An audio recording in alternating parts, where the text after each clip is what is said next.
All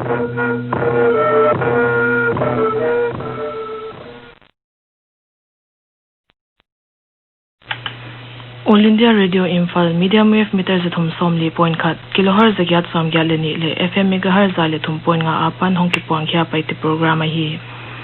tuni into takla khom simna le ke nanggin apan Phatna la nga ina inei dingu tuna masapenin ke nanggin apan mihing mel malian pathian mel ma chi la ingai dingu tu lai khang tha kin Kagejain terso duha dupi duhatin du tanpa dua pale lianu tani don kom deru mo on tua pin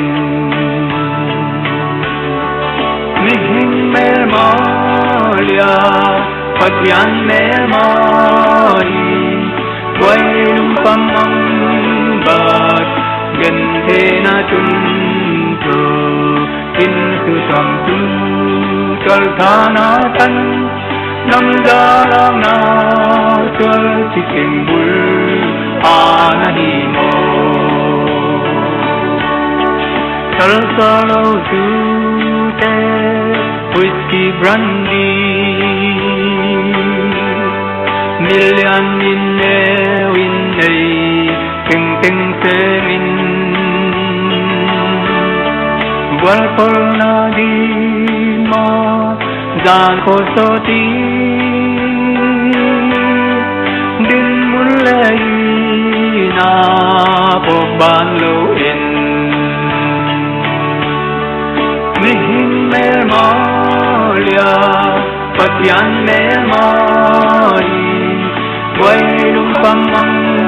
bat gen thế na chun tu in su sam tu chal thana tan nam da lang na chal chiting bul anahi mo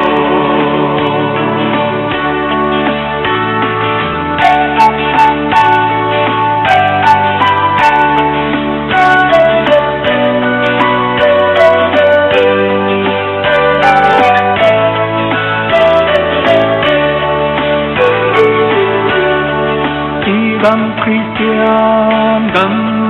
watting malin ning lâu miên băng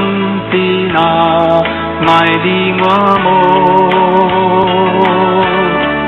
champa tin la ya na me di e ma tu ga tia tian nge di mihing mel malia pathian mel mari quay lung pamang bat gen thế na chun tu in su sam tu chal thana tan nam da lang na chal chiting bul anahi mo nam da lang na chal chiting bul anahi mo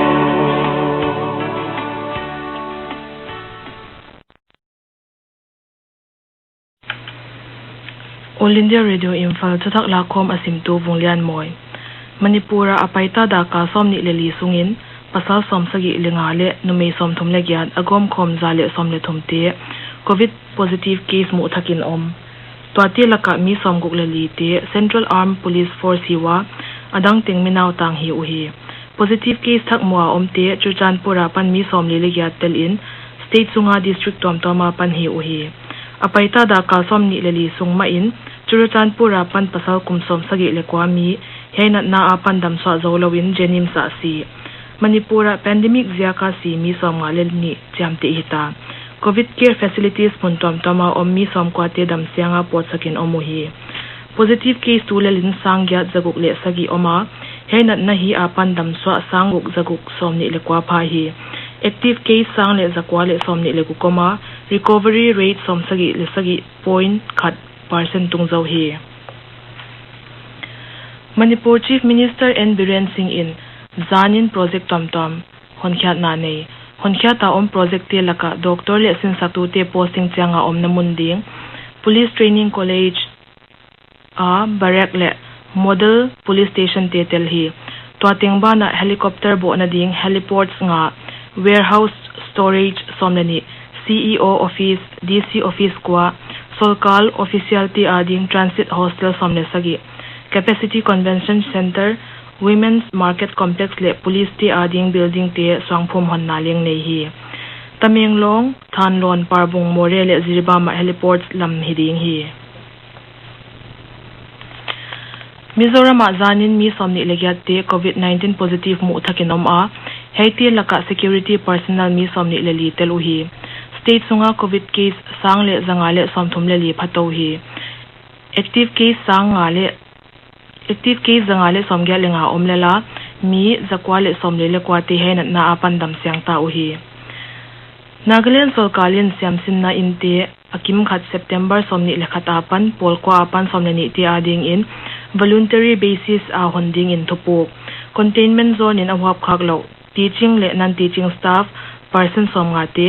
online tungto na kisin sakna telecounseling le asin lai teu to kisaya na omte hildenga phalahi uchin chief secretary Temzen Joy Ingen hey parcel reopening in skill le entrepreneurship training institution leng huap khading hi Nagaland na zanin mi somngal khatte COVID positive mu thak ahi to kiton in state sunga positive case sanga jathumle somngale sagi in kal to hi tulel in active case sang le zani le somle thum oma mi nga sita hi Dimapur apan mi somleli Kohima apan mi gyat le mona pan sagi aki gomin somni le kwat te haina na apan dam sa uhi adam so ating avirka gomin sang le zale gyat pa hi Meghalaya zanin no may kumsom le kumsom gukmi COVID-19 na zyakin si state sunga COVID-19 zyaka si mi somthum le cham te hita zanma in positive case thak somgya le kwa mu be in omnona positive case sang le zakwale somsagi le guktung to hi East Khasi Hills district ka state capital Shillong waka active case sang le zathumle somguk le kwa om hi henat na hi apan dam swa mi som kwa lenga om in adam swa tengom in sang ni le zali le somthumle sagi tulalin pha chi in senior health office official in gen University Grants Commission UGC in Meghalaya Solkalin October ni somle guktan a state sunga terminal semester le final semester examination saidi nga anget nau phalsak Northeastern Hill University Nehu in college le university exam October ni sagi ni kwa somleli le ni somle gukte in neidi nga result khato paswa hiding chi in Meghalaya Education Minister Lakmen Rimbui in theisakhi Garo Hills apan Siamsin naw pangten amau district chatwa exam pe theiding wa Shillonga exam de kwan ngai te lo dinga Meghalaya polama student ti ading in online tungton in exam theiding hi Tripura a zanin COVID ve thak mi zani le somsagi le thomu be ahi to kiton in state sunga COVID case sing ni le zakwale somsagi le ni tungto hi henat na zyakin mi gukin si be asi tengom in mi zani le somni le gyat pha hi chamtia ommi si zani le somni le gyat te laka zale somni le sagi te state capital Agartala Tokizam West Tripura district apan hi ohi tuni tanin Tripura in sangsagi zale somguk le ni active case ne ya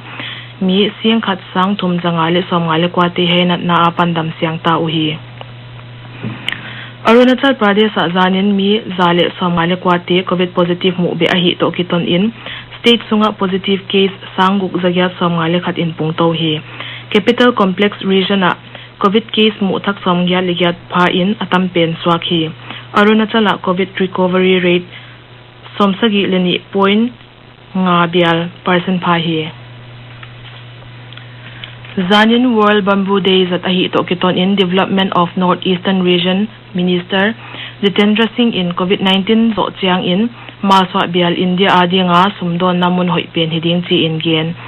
economic activities a khwam poimo pen mau a hi kele gwa hiding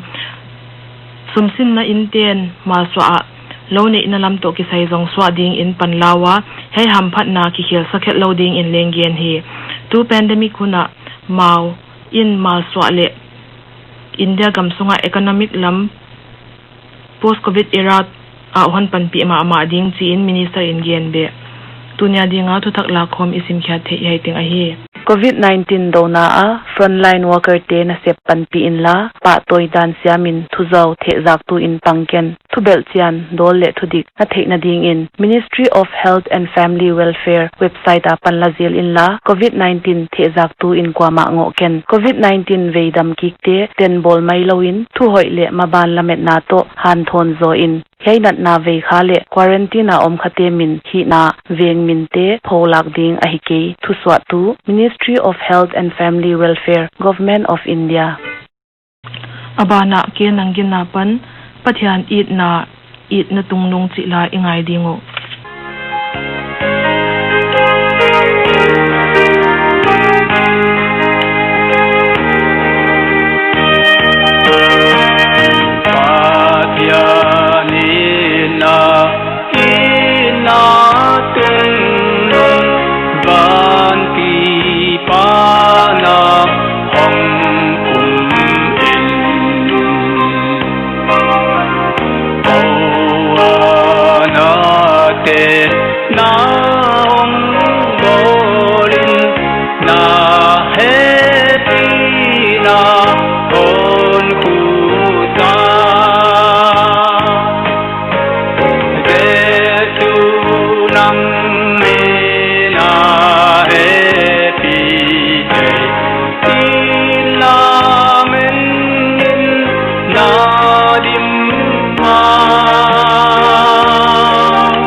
Nanggin na pan ma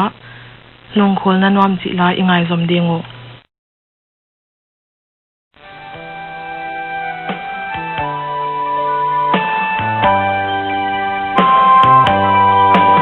đầm chung tuy chi chung khel na của kỳ cờ lùng phăm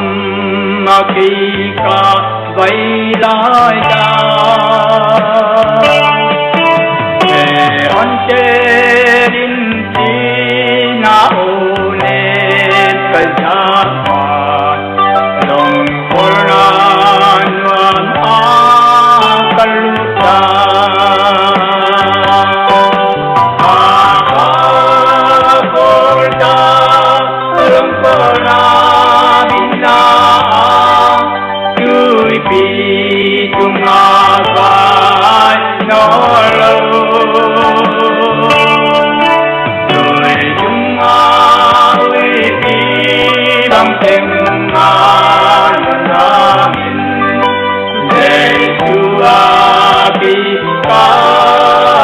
đến gì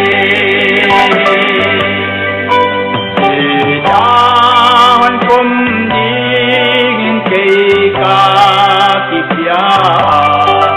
cục na du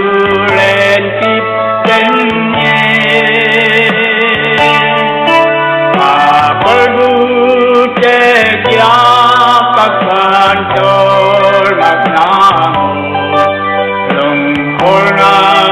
nuam ka tupahi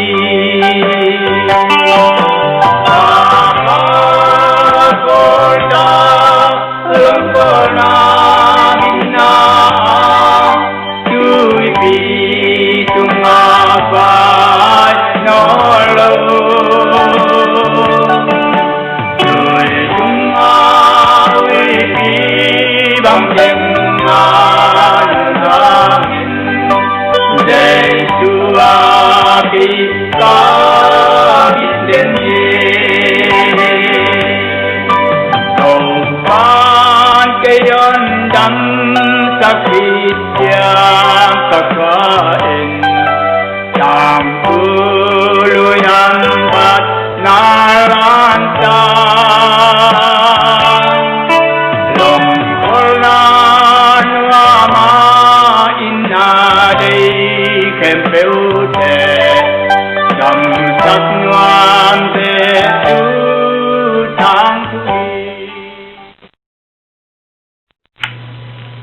Nanggin apan ma gamyal gam kiu chi la ingai zom dingo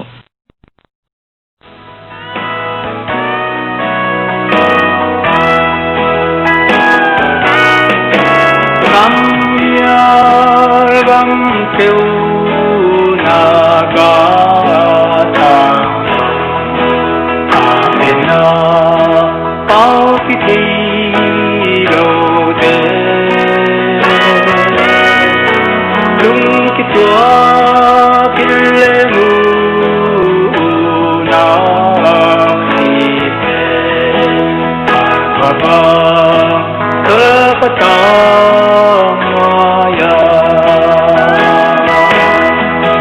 kunteng kating indoya ukleroi leanei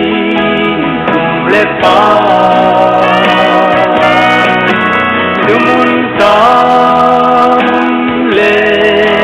ano dano noya kopoglohi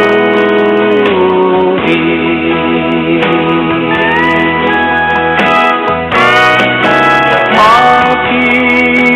genmo tanli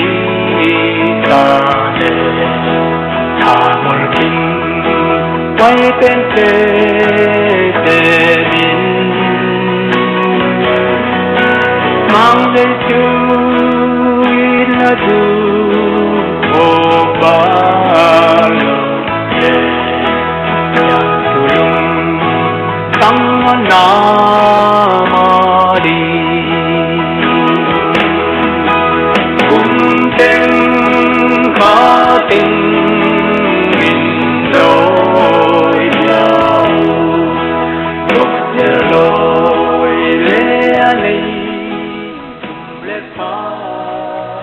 All India Radio Imphal jing changin tu thakla khom simna le es thiauchin pauli alom te pan phatna la nga ina inei dingo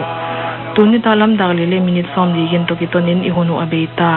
munchi a paite program ngai teng teng om noam le mangpha